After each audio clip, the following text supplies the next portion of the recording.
Hello gorgeous soul, welcome to your weekly astrology. This week we've got a new moon and it sure is a powerful one.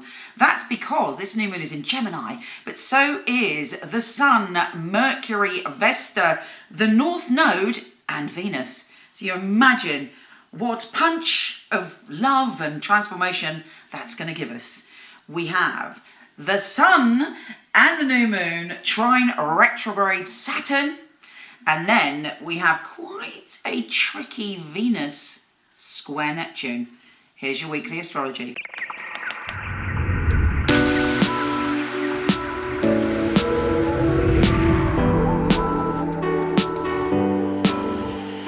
Hi gorgeous Cancer, how are you doing?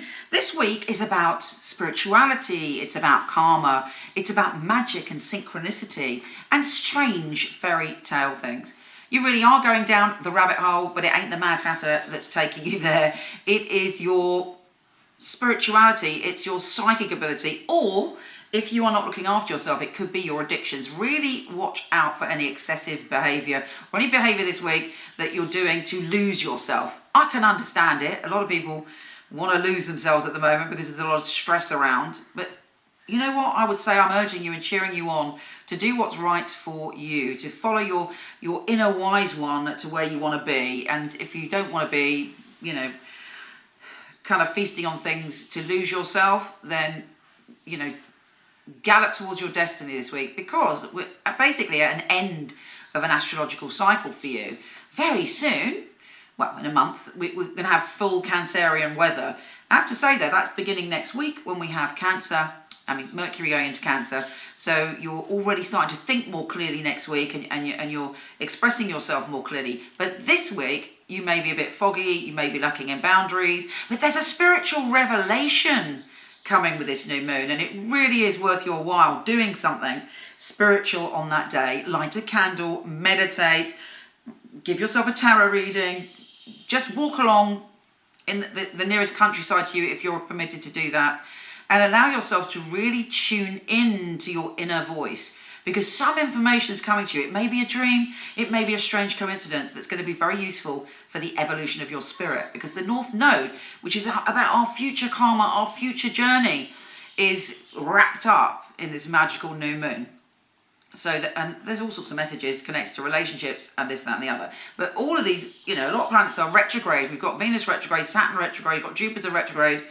So it's kind of full on and intense. Now with the Sun and Moon trine Saturn, you are going to find your power. You want your power back. You're going back to a time in the past and you're reclaiming your power in some way. So fingers crossed, there is a great potential for rebirth this week, but it's definitely a mystical week, one of the most mystical weeks of the year. Now the thing to watch out for all of us, not just you, is Mercury and Venus are squaring Neptune. So somebody may suggest something to you. If you're talking to somebody kind of overseas that you don't know, don't get caught up in a fantasy. If you're thinking about planning your holidays next week and you're thinking of booking it, I would not do that, because there's illusion wrapped around travel but also past lives and connections. There's something for you to clear up there.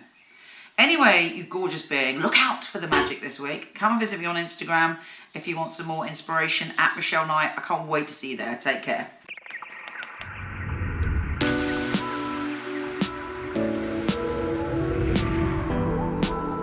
Hi gorgeous, before you go, check out my new film on my fabulous psychics. A lot of people ask me for readings, I don't do them anymore, but for over 20 years, I've had an award-winning team of psychics that I truly hand-pick. So check out the film, let me know what you think.